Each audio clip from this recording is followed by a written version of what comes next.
crazy, I probably was too. I'm never listening to nothing that you be saying, I'm always too. And the whip laid back blowing behind them 10, I'm coming through. High as could be, cause there's so much on my mind right now. Sipping lane, hoping that time slow down. Every time I quit, I start again. Girl, it's not no regular cardigan. Went over your max, and all you did can't hold my cardigan. Had to take 2 steps back, just too much I'm invested in. I looked in the mirror yesterday, told myself you're a legend, boy. Every time I lost one, it was my own kind, I'm paranoid. Nowadays niggas say they love you so easy, but they'll never show it. You know you're a bitch, boy, with a bit be out, you better blow it. Every time I hear about what they gonna do to me, they never do it. What's goody, y'all? What's goody? Buckle up, coming through on a quick drop. So real quick, y'all, let's talk Turk. Al-Sheik. Let's talk Turkey in boxing. As far as him coming into this this territory of sports and trying to assist in the best way that he can.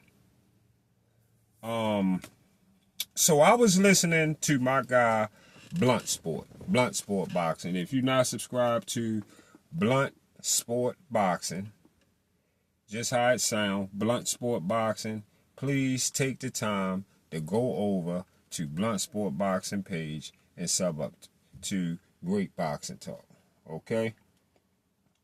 So I was listening to Blunt Sport Boxing, and I heard him saying that he hear boxing channels out here hating on Turk because of the bullshit performances that we got out of Ryan Garcia and Devin Haney, as if it was Turk's fault. Yeah.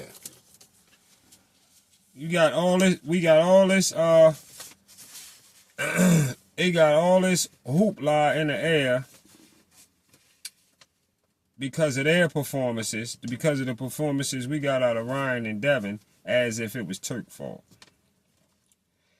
So how and why would anybody blame Turk because the fighters didn't do what you expected them to do? Why would you blame Turk? Do you understand? Listen, Turk got the money. Turk just got the money to get the fights put together, y'all. He got the money to get the fights put together that we might want to see. But Turk not the motherfucking fighter, y'all. He ain't the fighter. I mean, you use that piece of brain that some of y'all got at least to know Turk not a boxer.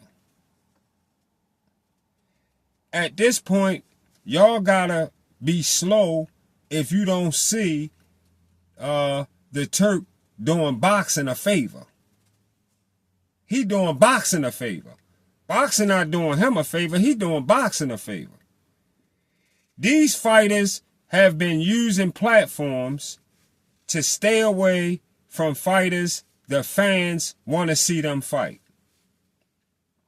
They've been doing this shit for years now. Shit been going on since Floyd implicated the "Don't Lose Your Old Playbook." Since Floyd implicated the "Don't Lose Your Old Playbook." And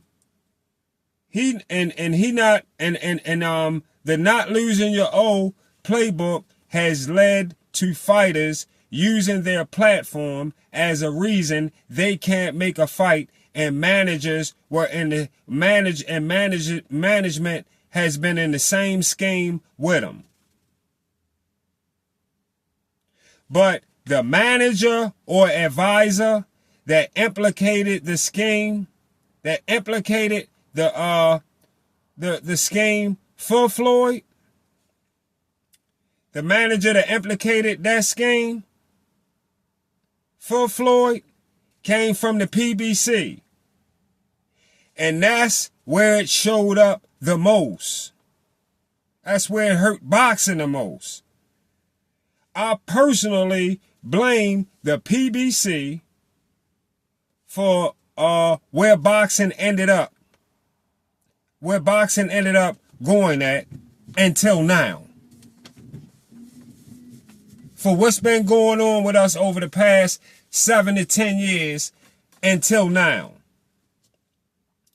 Turk seen what I seen, but the difference between Buckle Up and Turk is Turk had the cash to come, Turk got the cash to come change shit back to how boxing is supposed to be.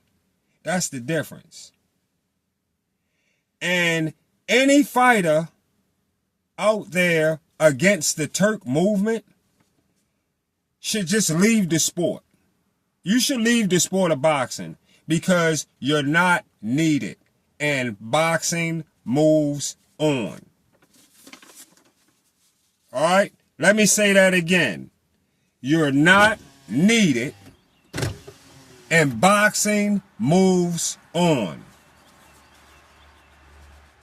It's not one fighter out there that can leave the sport today, and it's not one fighter out there today that can leave this sport today and not be replaced and forgotten about in the next 3 years.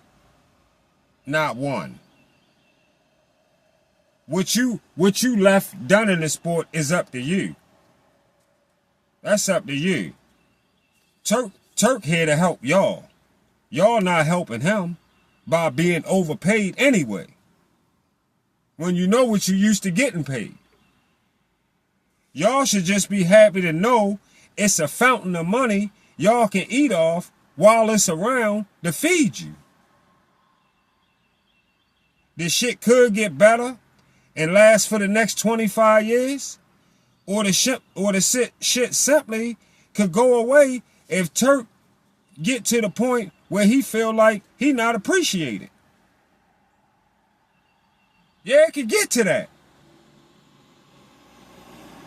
Why he added that additional belt, I don't really know. But maybe they got plans on getting rid of some of the other sanctioning bodies as well. I don't know. So I gotta just wait and see. I don't know what's going on. And most of y'all don't know, so I thought I'll let y'all know that Canelo versus Bud does take place. It does take place on Buckle Up birthday. Okay?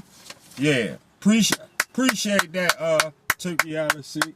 Clap myself up for that and then clap you up for that one too. Appreciate that on both ends. No doubt. Appreciate you using that date, Turk, no doubt. We're going to make that a Liddy night with the big screen, wherever shit go down that night, so everybody can be locked in on that fight. Why, you already know we got all kinds of music jumping off in the same food, whatever, and everything else. So yeah, that's what's up. Of course, y'all know I want Bud to beat Canelo for my birthday. That would be a great present from Bud if Bud could beat Canelo on my birthday. But again, I'm so real I gotta bet both ways on this one. I don't know, Bud would feel like as a fan, why would you do that? Why you can't just bet one? Bud, I gotta bet both ways on this one. Because you totally went against what I really wanted you to do. I want it undisputed at 154 right now. So I'm with you because I support you. You my guy. But I got to bet both ways on this one. Usually, Bud get a one-sided bet on a knockout with Sports Prediction 101, a.k.a. Buckle Up. But moving up to challenge Canelo at 168 is a situation I know things could get ugly for Bud. I'm smart. I know this sport. And I gotta at least get some kind of paper out the situation. Can't just take the one-sided loss. I see the big picture. Turk just need a minute for everything to grow.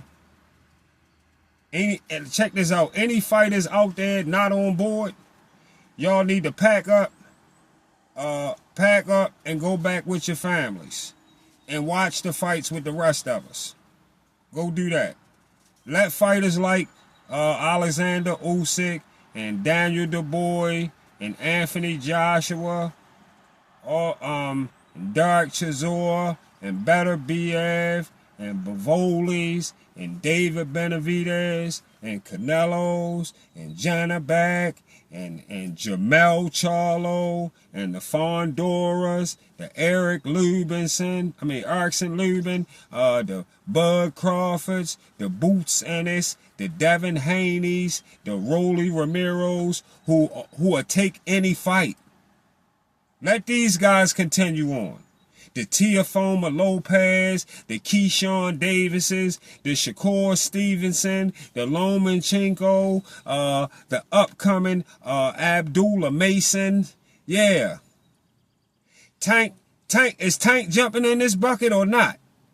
Tank Davis jumping in this bucket or not?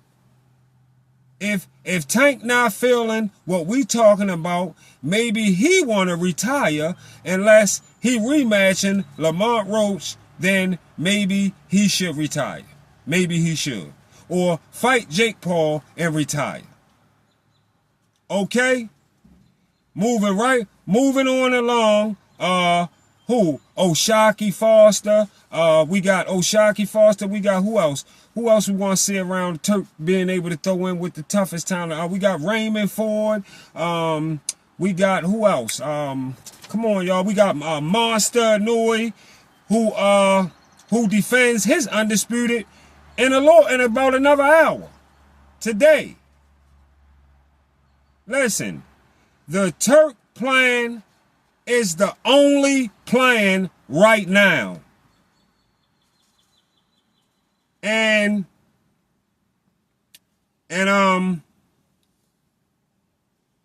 we're gonna make sure that plan get. I hope to see to it that he get the right people or have the right fighters like the ones I just named involved and want to help him cover getting this plan done. So basically, it's a situation like this. Basically, it's a get with it or get left situation. Yeah. Get with it or get left. See y'all on the get back.